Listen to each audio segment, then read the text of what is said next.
I'm Teresa Au, and this is In the Making, Adobe's podcast about the real work and people who make up the creator economy.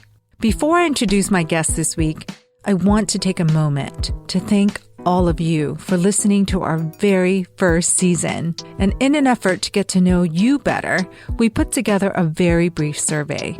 We'd love to hear from you as we plan season 2.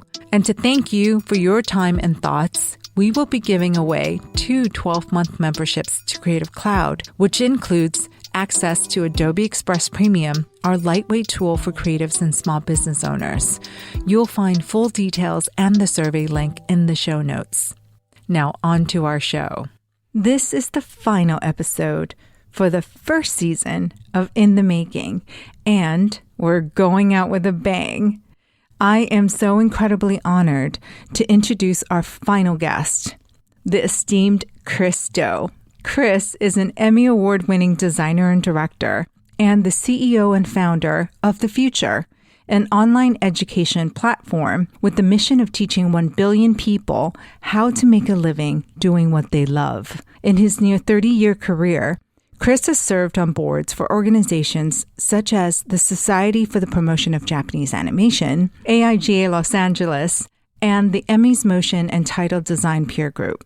Chris has taught sequential design for over 15 years at Art Center College of Design as well as Otis College of Art and Design. He has lectured at universities and conferences worldwide, including Adobe Max. That's where he and I met in October. His nearly 1 million Instagram followers rely on him for his practical and inspirational takes on the art of business and the business of art. Welcome to In the Making, Chris. I am so grateful to have you here with us today. Well, thanks very much for having me. People listening might not actually know about The Futur and what it's about. What is The Futur? And how is The Futur making education equitable for students and teachers? The Futur is an experiment on a big idea that I have, which is here, at least in America, good education is very expensive. And so it's oftentimes the avenue for people who have means, who have access, who were raised by the right parents with the right affluence. So the rich get richer and the poor get poorer. And so this bothers me because I'm a refugee from Vietnam. And when I came here with my parents, we didn't have a lot of things. And I don't know how it is that I was able to navigate a public school system, but I'm here and I feel this incredible debt that I need to repay. So what I want to do is to be able to take the most powerful lessons I've learned in business and life and in design to be able to distill it down in a way that's scalable, infinitely scalable, so that it becomes accessible. So if we can democratize education, then maybe we give access to more people to empower them to change their lives and the lives of the people they care about. I think it started out as an experiment, but now it's just a tool and something that people rely on. And thank you so much for doing that for people. You started teaching, I think, because a friend of yours was a teacher and she couldn't do it and asked you to fill in. Yeah. What you're talking about is my friend, former employee, Michelle Doherty, is teaching main title design. Why did you go all in on education? Like, was that something you're passionate about? This is the big breakthrough for me. That first year in teaching taught me more about myself, about my self-acceptance and self-confidence than anything I had done prior to that point in time, and it still continues to be the main driver of my confidence. A lot of times we question ourselves, like, what is it we know? Is anything I have interesting to anybody? And isn't this obvious to everyone? It is not until you put yourself in front of students who ask you those questions, kind of like with this reckless abandon that they can ask you anything because it's safe because we're in school, that you have to search deep into your mind, your psyche, and your soul to say, do I have an answer for this? And surprisingly, more often than not, at least for me, I did. And when I saw their eyes light up, I was thinking to myself, wow, maybe somebody else might want to know this stuff. This is pretty cool. And I started to rebuild my identity around this idea of being an educator, moving away from that of a graphic designer or even an entrepreneur. Like, first and foremost, I think now I describe myself as an educator. Mm-hmm. I love that. So you've talked about the importance of learning to learn and learning to read in a meaningful way. What do you mean by that? Okay. So I don't think you'd get a lot of arguments from anybody to say that reading books is a good thing.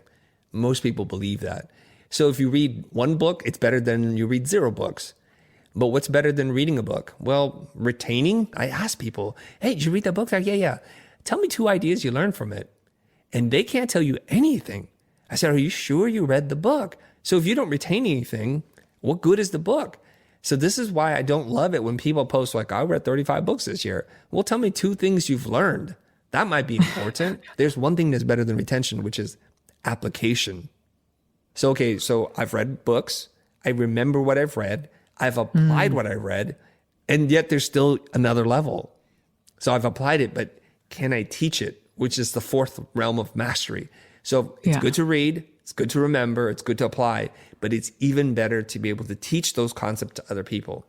So what you should be doing is you should be reading the book or learning a lesson or attending a workshop with the intention to teach that workshop or that lesson or that book. That's how I approach it. I want to talk business. So some people think of you as a branding, art direction, and design expert.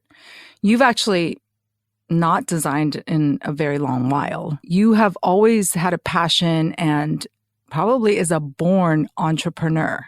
I heard that story about you buying candy from your uncle who owns a store. And, you bought a wholesale and then you would sell it to kids for a markup. So you've always been an entrepreneur. When did you decide to really focus on the business aspect of design, generating leads, negotiating, or closing deals? Well, first in 1995, when I started my business, I realized a very valuable lesson that in design school, nobody talks about marketing, negotiation, sales, and pricing. And so you're thrown to the wolves and you fend for yourself. Luckily, if you have enough talent and opportunities available, you win more than you lose. And that's kind of how I cut my teeth on the business aspect. It's part of being a designer or just part of being in the world, right? I think so.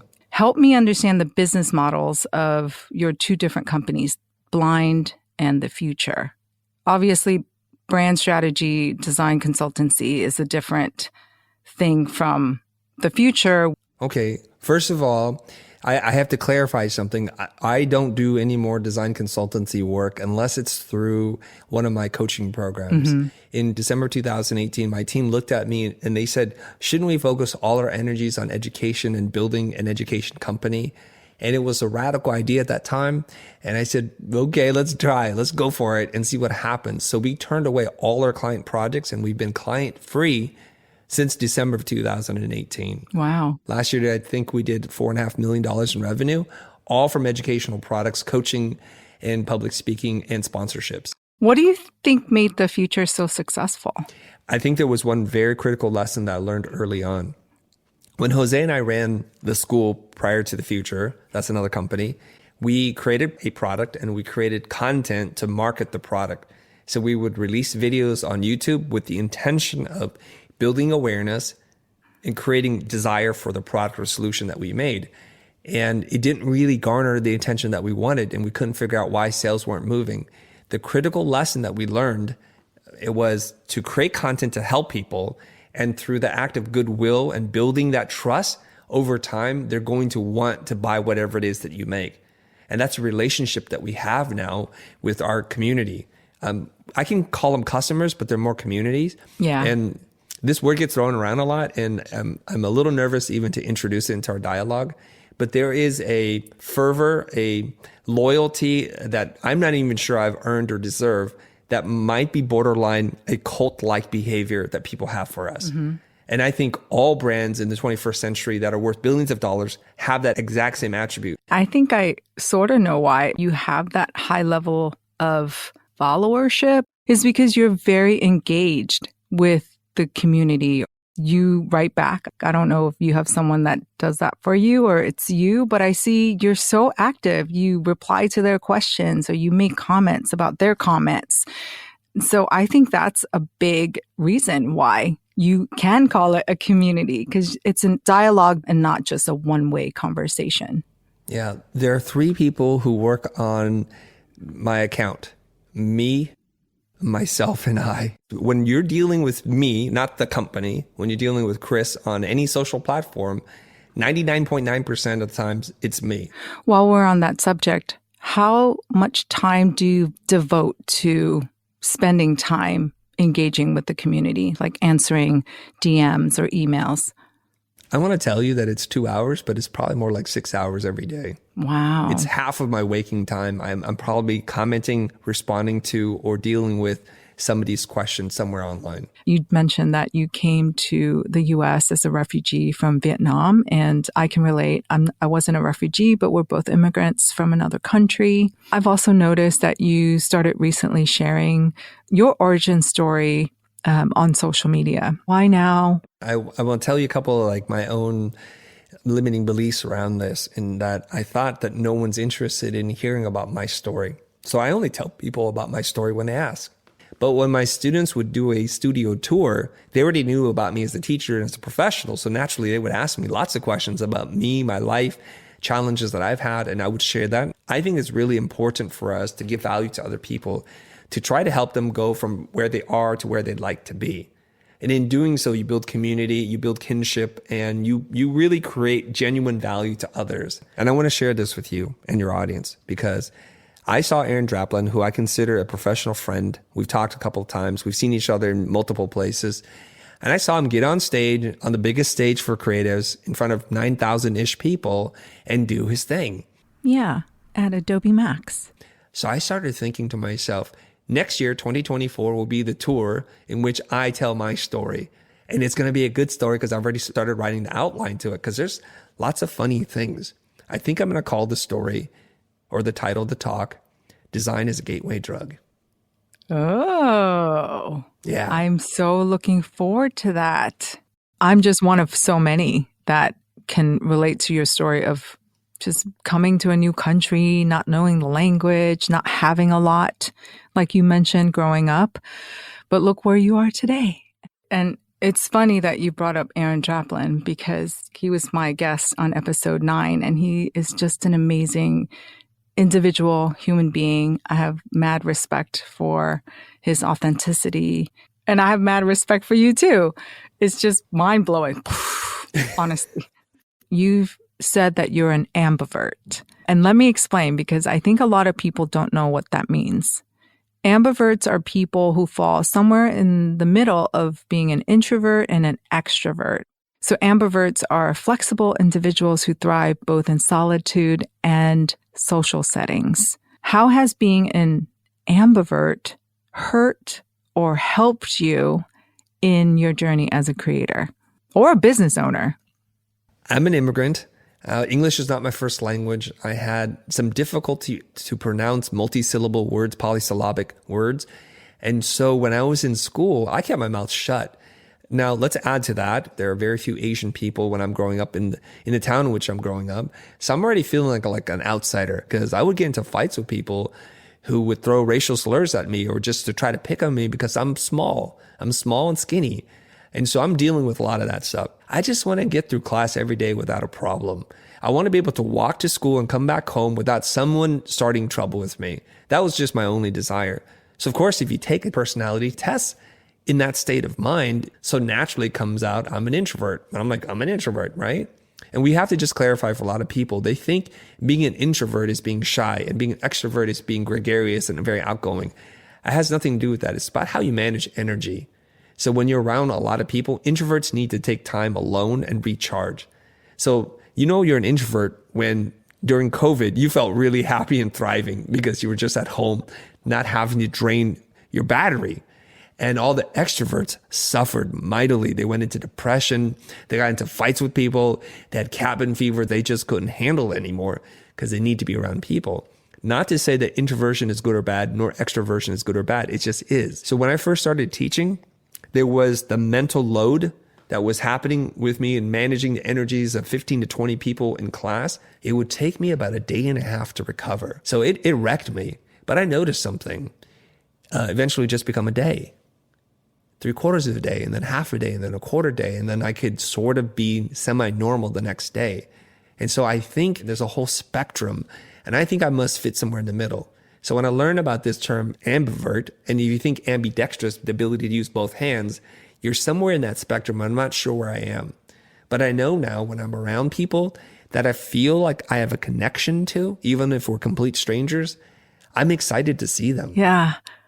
Thank you for that wonderful explanation. But talking about how people recharge, how do you recharge? Besides spending time alone, and when you're alone, is it just doing nothing? I know as a loud introvert, I relish going home, getting on my sofa and with cozy blankets and reading a book or writing a letter, writing in my journal.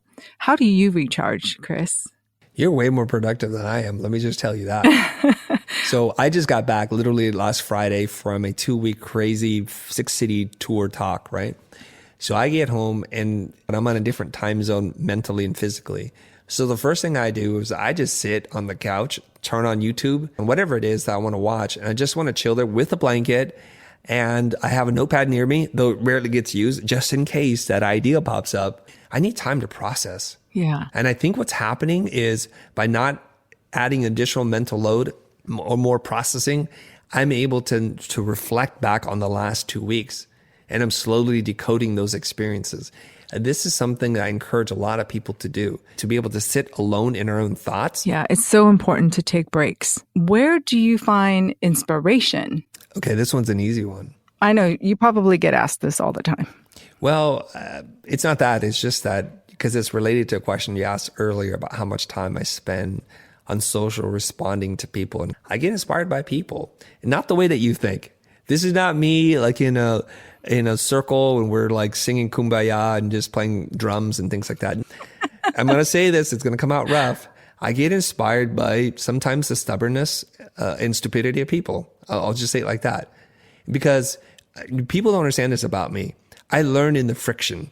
So if I say, always charge this price, and they do, there's no friction. I'm like, no one wants to hear this. Okay, I guess it must be obvious to everybody. That's what I think. But when people fight back at me and like, why would I want to charge more? This is robbery. It's unethical. I'm like, oh yeah, let's go, baby. So that starts another thread. It starts another conversation. It starts another piece of content. And so oftentimes they come back with a lot of vitriol, but I just sit there and think, what is the real question underneath this? Do you need a hug? What's going on here? Because those emotions fire me up. And I'll tell you something, it is very difficult for me to write in a very zen state. I need something to spark me. That's why I'm in the comments all the time. I get it. That makes sense to me that you're getting inspired by the feedback that you're getting, which reminds me of this really clever thing you did. I saw that video that you did. It's called Christo is a Fraud. Yes. And I thought, wow, he is so smart and clever to address this, right? At first I was like, why would he do that? But then I got it. You were able to really show why. Like you debunked all of the things that he was thinking or feeling. Yeah. Can I give you some context to that video? Of course. Okay. So the guy that's on the show, his name is Mike Winkleman, but he happened to get on a Zoom call with us and we're going to do some content. And he has a Midwestern accent. He looks a little like Bill Gates, just so you guys can visualize this. And he's like, Dow, what do we talk about? I'm like, I don't know. What's on your mind? What's firing up your world? It's like, I know what. I don't feel this way, but a lot of people think you're a snake oil salesman. I'm like, that's what we'll do the show about. Now, for those art historians in this group, who is Mike Winkleman? Mike Winkleman, also known as Beeple, sold one of his NFT projects for $69.3 million a couple of years ago. What? That is who is calling me a fraud. Yeah. What? So now you know as they say, the rest of the story. Wow. Well, for my audience, if you haven't seen that video on YouTube, you got to find it. It's amazing. Just last week, I had this incredible, invaluable, amazing time with design students at one of our Adobe Creative Retreats. I asked the students, I go, hey, my last guest for the podcast is Chris. What questions do you have for him? This one has to do with what the Futur calls the 1 billion mission, which is, I quote, to teach 1 billion people how to make a living doing what they love without losing their soul, end quote. One of the students, M, want to give you a shout out and thank you for your question, wanted me to ask you this. Do you think we can work in design without exploiting or being exploited? This is because M recently moved to San Francisco and is seeing all the homelessness and the high cost of living. Em is curious what you think about that. First of all, thank you, Em, for that question. It's a good question. I would love to have a conversation with you about this versus making assumptions about what you mean. So let's just unpack the operative word here, which is exploitation or exploit. Exploit sounds like you're taking advantage of something. That's a loaded word. And I'm wondering why Em is asking this question. She could have said, take advantage of or find an opportunity in. But I think the word exploitation or exploitive sounds like it has a negative tint to it. But I just wanted to frame this. Like in some utopian society, we exchange value with no money. We just do things because of the spirit of generosity. And I'd like to live in that world. But that world doesn't seem to be present in the moment. And so we're always exchanging value. So this gets into the question of where leverage is. So for example, if you're a new student and you just graduated, you have a mountain of student debt. So now you need to pay down this debt and you need to make a living for yourself. So then you run into a business owner who has a need for what it is that you do. Since they don't have the education, the training, and the time, frankly, to do what it is they need, you are exploiting their lack of education or experience by charging them something that's fairly easy for you to do. And they are also exploiting you by giving you money, which comes easily to them, which they make lots of, and they're going to give you that so that you can make the problem go away. So I see it as a mutual exploitation. Here's where it gets real interesting is, did you both go into with open arms and open mind saying, we agree to this? And if we both agree, how could we be exploiting each other? I don't know where the problem is. Here's another question. Should we take remote jobs, or should we try to find an in-person opportunity when looking for that first job at a school? But on the flip side, I want to ask, do you think the university students or people can learn as much working at a firm when you're not in person with colleagues? I think rather than saying better or worse, I just think it's different. Different. I know what it's like to walk the floor with a room full of designers and say, oh, let me sit down with you. I noticed you're doing this and there's a more efficient or effective way of doing that. And then they learn something and I could see it in their eyes. I can't do that anymore. So I think we need to do some hybrid version of this. Yeah. I think there are ways to work around this. And I think each person can use their own imagination and creativity to find a better way. We don't have to go to the old way because I think this is an opportunity to do it better and even more efficient than we used to. Yeah. So one final question from the group of students. You started your own firm very early in your career. So you didn't spend a lot of time working for other design firms. Yes. One of the students asked, what was the reason behind that? Did you just want to not work for anyone? Or did you especially feel you knew how to manage people and create a vision for the people to follow and want to be a part of? I'm going to give you the short answer and then I'm going to give you the real answer. Okay. The short answer is I'm impatient, I'm arrogant, and I'm unemployable. That's the short answer. I'm impatient because I've always dreamt about having my own business since I was selling candy and getting in trouble all over school trying to make a buck. I have that entrepreneur spirit. And I'm arrogant because I think because I'm good, I could do anything. Like I live in that kind of abundance mindset. So I think I'm going to start a business and of course it's going to be successful. Of course I'm going to win awards. Of course I'm going to get the best projects. That's not true, but that's how I think of it.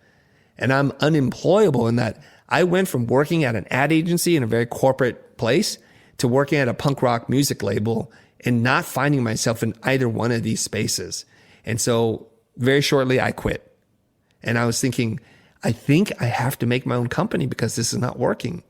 Now, I want to caveat in all the companies I've ever worked for, either full-time or freelance, I did my very best. And I have to say this, I think this is true. They loved me, but despite them liking me more than I like them, I had to do what was right for me. The long answer. I'm freelancing at this place called Novacom because at this point in time, Novacom was one of the hottest broadcast design shops in the world. And it was the congregation of some of the most talented designers and visual effects artists in one building. And here I am, still wet behind the ears, straight out of school, just messing up, but working there and them offering me a job. And then I get a message out of the blue from my uncle, my dad's younger brother. He said, since I've known you, you've always wanted to run a business. How would you like to start a design company? Let's go, baby. You had me at design, I'm in. And like, what are the terms? So he told me this. He said, my business partner, and my uncle's an attorney, my business partner and I, we create boutique hotels all over the world. And we would like to have a design company handle all our design and marketing. So not only would we be your partners in this, we would just supply you with endless amounts of work.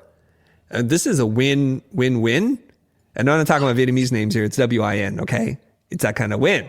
So I'm like, yes, let's do this. They own 51% of the company, which in my immature 23-year-old mind, I had a hard time with. I'm like, why do you guys own more? I run the whole company. It's our money. We need control. So get this. I write up a business plan, which I know nothing about. I asked for $100,000 in a cash injection for them to buy the 51%. We're sitting at the Westin Bonaventure, I think, having dinner. And Bob, the business partner, reaches in his coat jacket. It's either he's going to shoot me or something weird's going to happen. And he pulls out his checkbook. I'm like, what is happening? He writes a check for $5,000 on the spot to my name, tears it out and gives it to me. Said, this is a good faith gesture. I'm 23 years old. I've never even seen $5,000 before. Wow. And for what? We don't even know. They're just pre-agreeing to this whole thing. And I was like, this is amazing. So I run home. I'm like, I deposit the check in my account. It feels so good for it to be more than $100, right? And we start our business. Yeah. Now, here's the weird thing. Wow. I start making calls to people I know, and work is already coming in, because in that short amount of time, which I was hopping from company to company, I created a bit of a reputation. So from the ad agency, they gave me work. From the punk rock music label, I was getting work. And from Novacom, I was getting work as a freelance creative. And I just started. Now, the story has some interesting twists to it. We're a couple of months in. Yeah. I'm cash flow positive. I already have a few part-time employees. And I was thinking, where's the rest of the $95,000? Where's this guaranteed work? And I was getting upset because I'm arrogant and impatient. I've established that part. Impatient, yes. I'm arrogant and impatient. I called my uncle. I'm a little upset. I said, Uncle, what is going on? Why don't we have money? And he said, we're having some issues with one of our properties overseas. This is small fish for us. He goes, we will breach the contract. You keep that good faith gesture. I felt really guilty. It was like, I didn't do anything. He goes, that's how business is done, kid. I changed the company name and we start again. And it's a very powerful lesson in this, in that a lot of us are waiting for some sign, for a permission slip from someone or something so that we can go into business for ourselves. All I needed was an imaginary $100,000 coming to me and an endless supply of work, which never came, by the way. I never needed the $5,000. I never needed that work because from day one, we were running a profitable company and we're off to the races. I just needed the courage to believe in myself. And that's a lesson I would like everyone to really take to heart. Yeah, I love that story. Actually, it's not a story. It's part of your journey. And it reminds me that no matter where you are, you got to show up and build that reputation, like you said. Just because you know you're not going to be there forever, it's like a stepping stone kind of job, or you hate it, or you're bored, you still got to show up and do the work. Yes. And my final question for all my guests is, what is your one word for 2024? One word that's going to guide you or inspire you? My word for 2024 is rebuild. What are you going to rebuild? Everything. Wow.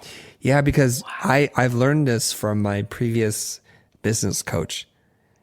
And it can be summed up this way. And essentially, it's what got you here won't get you there. You can't keep using the playbook from the past to get you to some future that's way beyond where you are. So everything we did got us to the first million. Everything that we did then had to be thrown away to get us to the 3 million. And I'm determined to build a $10 million company. So I know we have to reinvent, we have to rebuild, because everything that we've done to this point will keep us here, and I need to let go. So it's one of these things that I tried to teach people is the art of detachment. You got to let go of your old ideas about your old identities and processes. If you want to innovate, you have to break things, and it's going to be really messy and it's going to be really ugly. But in order for us to become a $100 million company, we need to be a $10 million company first. And so I got to break everything to rebuild. I learned so much. Thank you so much, Chris. I don't even know how to thank you for saying yes to supporting this podcast, supporting me. I really, Really so appreciate it. I'm going to get all teary. Thank you so much. Oh, it's my pleasure. I want to say something. And the reason why I said yes to you so fast, there are two companies that are part of my history, my life. One is Apple, the other is Adobe. One makes the hardware to empower my dreams. The other gives me the tools to articulate those dreams. And I have a deep, maybe lopsided, affectionate connection to these two companies. What a great way to end the season. Really, thank you. It was truly an honor and such a privilege for me to speak with Chris today. I took away so much from our conversation, and I hope you did as well. As always, here are just some of my key takeaways. 1. Let go of the way you have done things in the past.